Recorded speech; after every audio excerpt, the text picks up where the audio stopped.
guys, I'm Drago, and sometimes I get reminded of this thing right here. I've made a few videos of it on the channel already. This is a 4-year-old art piece, and for some reason it got really popular. It got reposted a lot, and it got resold a lot as sort of fake merchandise. Basically, this is probably my most popular widespread piece of art I've made, and I often think about that because I honestly really hate it.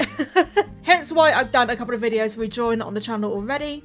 Recently, the Into the Pit game came out. I actually had people coming to me saying that they stole from me. The official FNAF devs, the official people that made this game, Scott Cawthon, Mega Cat Studios, they did not steal from me. My piece was inspired by the original Into the Pit cover, and then obviously they're just reusing the Into the Pit cover, redrawn for the game. They did not steal from me. Just, you know, putting that straight right now. But with there now being this sort of official style for Into the Pit, that being this really cool pixel art style that I absolutely love, I thought it might be cool to remake my piece again, but this time in that pixel art style that the game uses. So it's Into the Pit, but it's Springtrap, but it's in the style of the Into the Pit game. That's a long title and I won't be calling it that. Now, am I lazy for deciding that I wasn't going to 100% draw this again from scratch? Probably. But I have drawn this thing like 3 times over already, and I didn't want this to be an exact redraw, I just wanted this to be a recreation of it in a pixel style. So what I decided to do was just trace over my original artwork. You know, get mad at me for tracing if you want, but it is my own art that I'm tracing here, so, you know, whatever.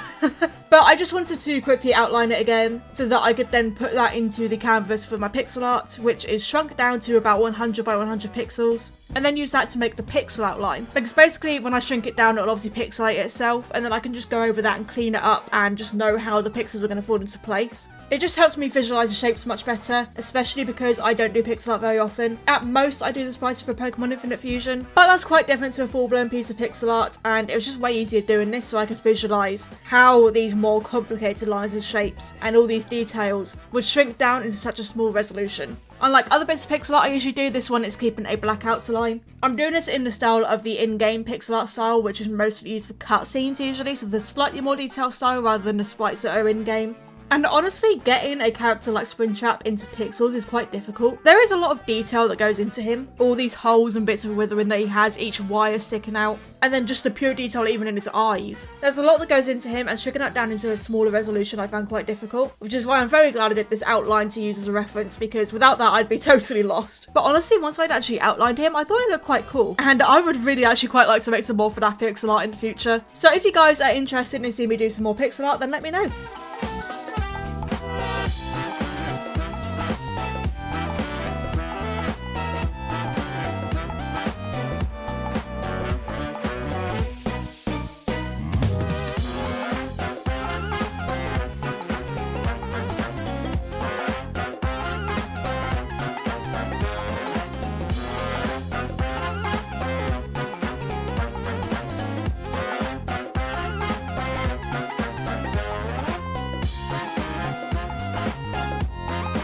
Now, just like my usual art process, I do the outline and then I go in and do a base colour layer. And as always, this base layer is just completely flat colour. I just choose the main primary colour of the character or the objects or the background or whatever and just fill it in. Here obviously I do it by hand rather than using my magic wand tool, just to make sure it's all nice and clean and crisp, because otherwise it might pixelate weirdly, you know, do the sort of blurry pixels you can get. But I do all that by hand, and then with this base of flat colour I can go on and add even more bases to it and just build up the colour, and then that allows me to have the layers on preserve opacity and clipping mask so that nothing goes outside of the lines. I needed to get this idea down that there are sort of balls fading off into the background. Obviously in the original piece, the actual drawn piece that I made, you've got the balls in the foreground are bigger and the balls in the background are smaller and smaller. They get gradually smaller because of how the perspective works, and eventually they just fade off into the darkness of the background. And I had to find a way to recreate that in pixels, and something that I've found with pixel art is actually something that really surprised me with it. You'd think you'd have to be really quite meticulous and precise with pixel art, that everything has to be perfect, you have to really think about where you're placing each pixel. But I find that being a lot more loose and free with it is very helpful. I tend to like to draw lines of pixel art the same way I would normally in normal art, which obviously leaves this jagged line of pixels, but then I can go in and I can tidy that up, and it just helps give a lot more of an organic look, because I've not sat there and thought out each spot. I've not sat there and thought this pixel has to go there, this pixel has to go there, it has to go there, it has to go there. I've just let the program sort of freely figure out where things go itself. And obviously while there are points that yes I have to think about, okay, this pixel needs to go there for that that to look right. There are points where letting it be more free and flow properly allow it to look more organic, especially on bits like Springtrap's withering. Like that big hole of withering on his head, I just allowed that to flow naturally, let it place the pixels naturally, cleaned it up a little bit, and then it just gives this lovely organic shape that doesn't look too rigid and it actually makes sense for the more natural withering that Springtrap would have gone through.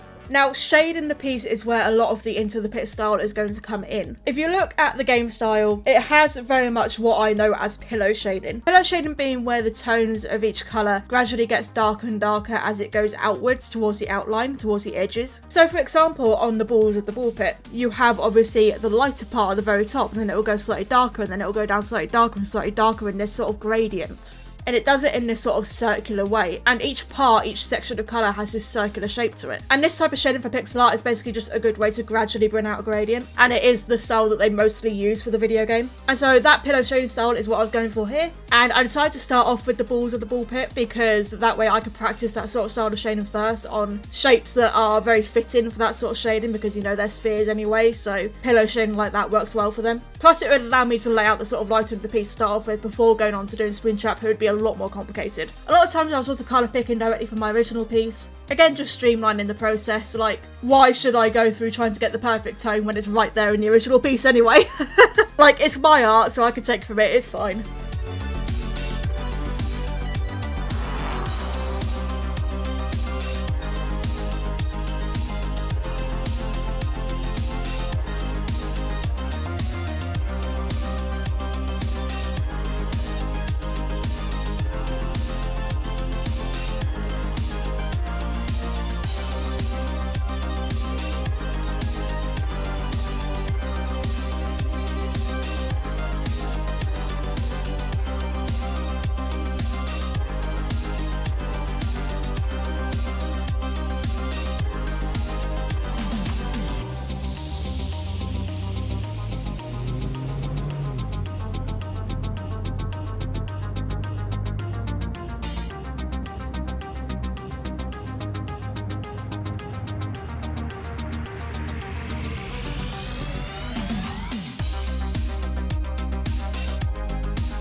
Now, Springtrap I actually had a lot of trouble with to start off with. I just didn't really know how to approach it. I ended up restarting his shading like 3 times over, and the time that it actually stuck is when I realised that I should make his main colour the darker tone, because he is in darkness, so his main base colour should be a darker shade anyway. And then I can work on where the lighter parts would be rather than how the shadows are going to go on. Because in the base piece, the light is mostly coming from his eyes. So there's going to be light parts around his eyes and the rest of him is going to be mostly in shadow. So in the end, I decided to make his base colour a lot darker and then build out light rather than trying to build in too much shadow. Eventually, I started to get the hang of it. I tried to keep that sort of nice, smooth, gradiented pillow shading. His muzzle and areas look a lot more complicated, probably because there's just more shape to them, a lot more things going on with the design. Like, I'd say the muzzle is probably the only area that doesn't quite look like the style of the game. But other than that, as I went, I was sort of starting to really get the hang of this style. I was able to build up light around the eyes, I was able to build up shadows down towards where his face intersects with the ball pit.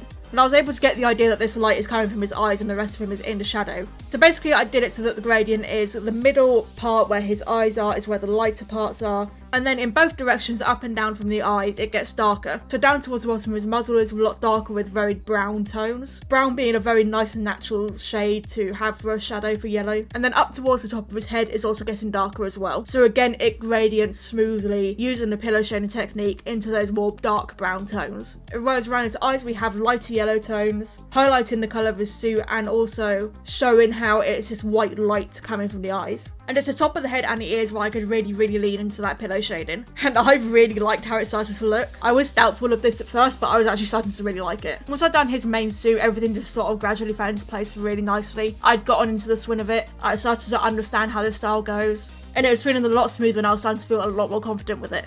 The last little bit I did, I guess, is semi-cheating, but why not use all the tools at my disposal? I wasn't 100% happy with how light the piece had turned out. I hadn't quite used the bright shades and tones for it. For being something in shadow, it turned out a bit too light. The original piece is a lot darker and it has the eyes a lot brighter and a lot more striking, and I didn't feel like I had captured that here very well. So I started to use some overlay layers to add a bit more general shading over top of everything. I made the balls a bit darker using the overlay layer, keeping it all with nice neutral blue. And then just one more overlay layer on the balls, which just faded those at the back into the background. Just gave it this nice gradient fade, and I didn't blend any of this out. I kept it hard with pixel edges just to continue to fit the pixel art style. I made Springtrap himself a tiny bit darker with another overlay layer, but I raised around the eyes to make the eyes nice and bright. And then to further exaggerate the brightness of the eyes, I added an overlay layer of a lighter blue to really make his eyes pop out, just like in the original piece, because that is supposed to be the striking part of the piece, are these glowing eyes creating the light source looking at you.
I actually had so much fun making this one. Pixel art is such an addicting style to use. It's just so fun to see everything come together without any blending. It really makes you start to realise the importance of colour theory and values and tones and hues. It teaches you that you don't always have to have everything look soft and nicely blended together for something to look good, because that is something that I've always had as a downfall of my art. For years I thought blend everything, make it all nice and smooth, make everything look soft, make everything blended together really nicely. But no, you don't have to do that. And this pixel art style really shows how that's not necessary. And even in my newer pieces, I've learned that hard edges can actually look really good for certain parts. Yeah, some shadows are softer, more gradual gradients, but there's also shadows that are really dark and harsh and have a harder edge to them. And it's learning to blend those two together that really makes an art piece just look so good. And I'm glad I've learned that over the years. And doing pixel art has really helped me learn that point. But yeah, I'm rather happy with how it's turned out. Let me know down below what you think of this piece. And also let me know which of these now 4 versions of Into the Pit Bucket Springtrap that you like the best. And thank you so much for watching. If you enjoyed, maybe leave a like and subscribe. I would really appreciate it. And hopefully I will see all of you wonderful people in the next video. Bye!